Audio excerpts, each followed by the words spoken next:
All right, so up until now, we have been talking about transferring or the conveyance of an estate. And I said, fee simple means I've transferred all 5 rights. I'll bet you guys didn't know I don't even have to transfer all 5 rights. It's my property, remember? Disposition is my right. As the owner, I can do with it what I want, which means maybe not transferring all the rights. The most common one of these is what they would say is where they transfer or convey a life estate. A life estate means I am not transferring the right of disposition to the new party. They do not have the right to get rid of it. I have kept that right. And I will dictate when that person decides to get rid of it and who it goes to. But their life, they own all the other 4. It's called a life estate. Now, this is ownership, but there's a confusing word in here that I want to make sure it's clear. They call this person the life tenant, but they're actually an owner. Let me give you an example of how this would work.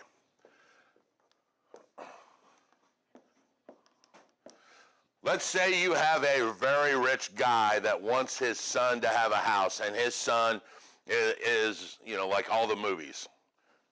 No responsibility, leads the playboy life, all of that.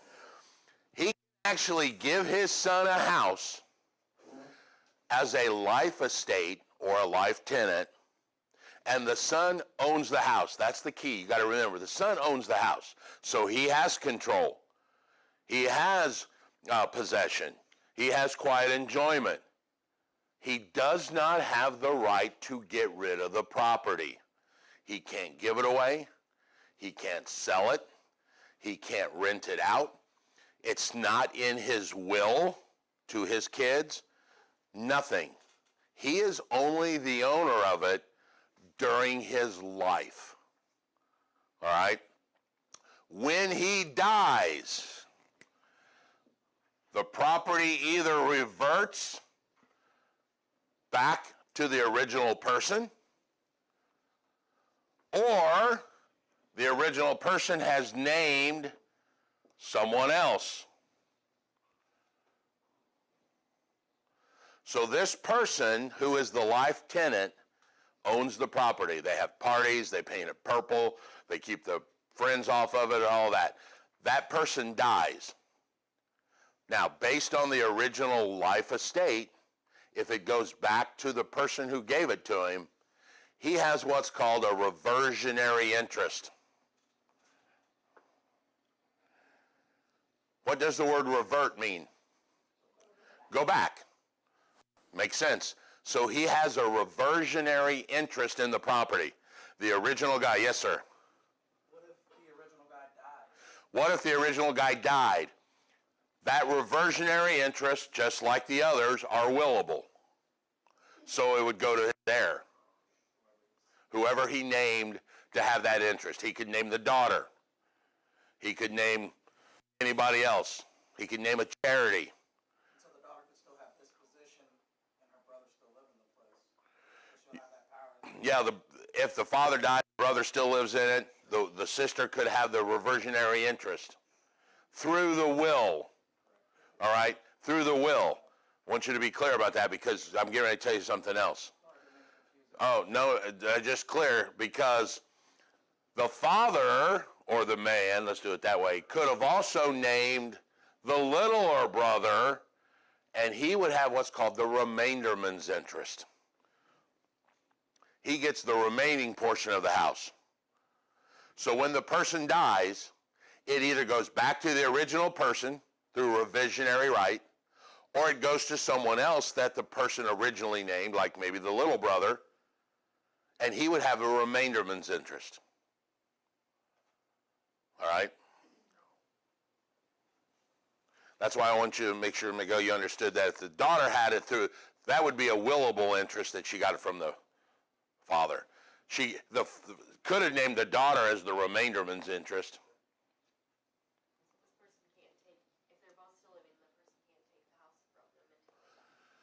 No. If they're still living, can the person take the house from them? Yes. There are court procedures. They are not allowed, the life tenant is not allowed to, what they legal term, waste the property. And if they waste the property, like don't pay the back taxes, so it potentially could go to a tax sale, either the reversionary interest person or the remainderman can actually go to the court and force a sale or a transfer to protect, because they have an interest in the property. So if the one brother in the example that we've been using parties all the time, never pays the real estate taxes, and all of a sudden it comes up for tax sale, the remainderman person could actually go to court and file and say, he's wasting my interest. I want you to force this transfer now so I can take it, pay the taxes, and save the house. So they are actually obligated to watch this person to make sure they don't waste the property. And assume that the son can't sell the house, because if he tried to sell the house and there's a title search, it's deeded so that this is a life estate, and you don't have the right to sell the house. You're jumping 4 chapters ahead of me. Yes. This life estate would show up. The question was, you assume he can't sell it because he would be blocked. Exactly correct. Because on the son's title work, it would say that he owns a life estate. And the title company would go, whoa, time out. Can't do this. Now, we actually have ran into this in the real world. All right? We had a guy come to us and say, my mother has passed away. She owns a double. I want to sell the double. I want you guys to list the double, because when I sell it, that's going to be my inheritance money. That's a very common activity for us, to sell an estate sale. So we said, okay, no problem.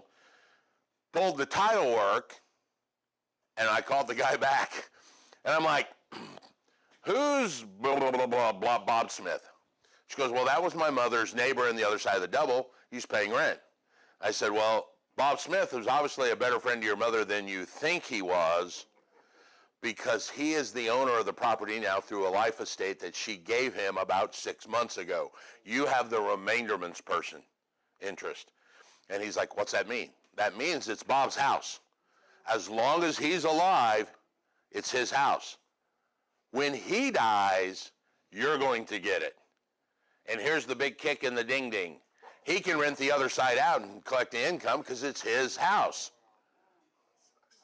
She gave his neighbor, who was the same age, older gentleman, the house.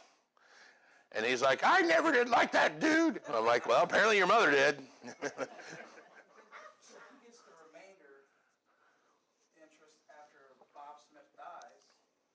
Does he own the house out after that, and can he pass it on? Yeah, once it reverts back to the revisionary person, who wrote it, or it reverts to the remainderman person, the right of disposition now follows. So whoever that person is, now they have all 5 rights so that they can do with it what they want.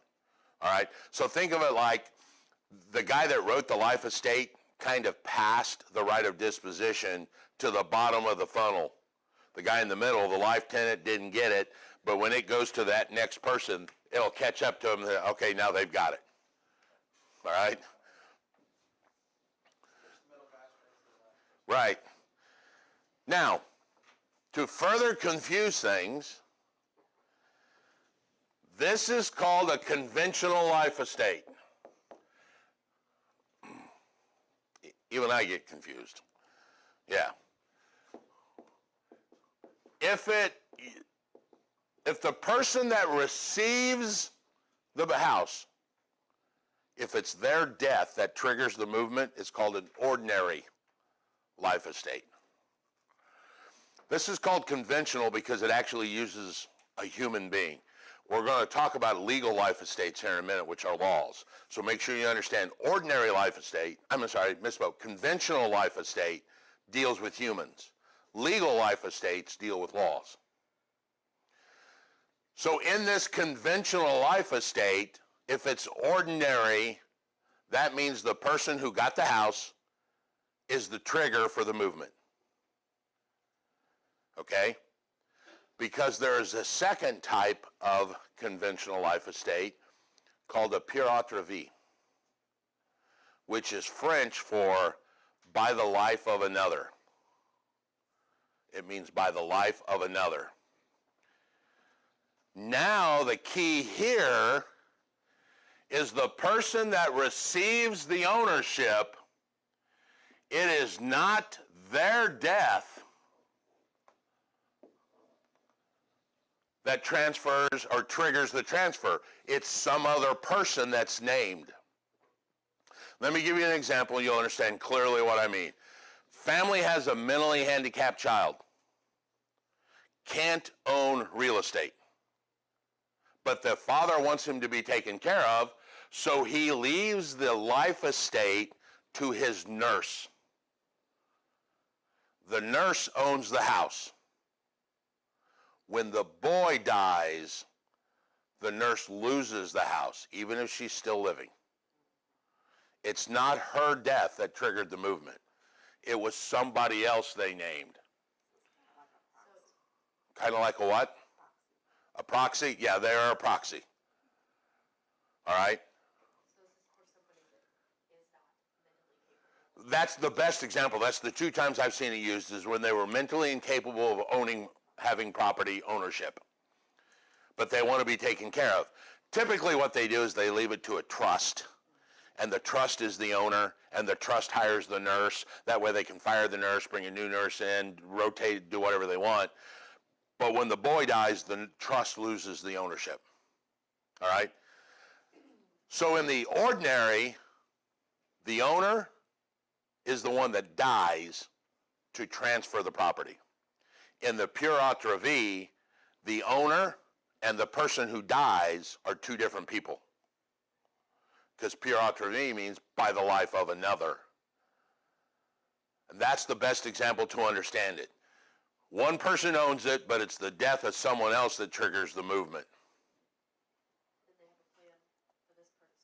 Plan for the property to go to somebody else and this person would die? Yes, then in the two cases, one went to a charity and one went to a cousin they named. Any questions more about that? That's the big thing to remember. In the ordinary, it's one person, the owner and the death. In the pure autre vie, it's two people, the owner and the death is a separate person.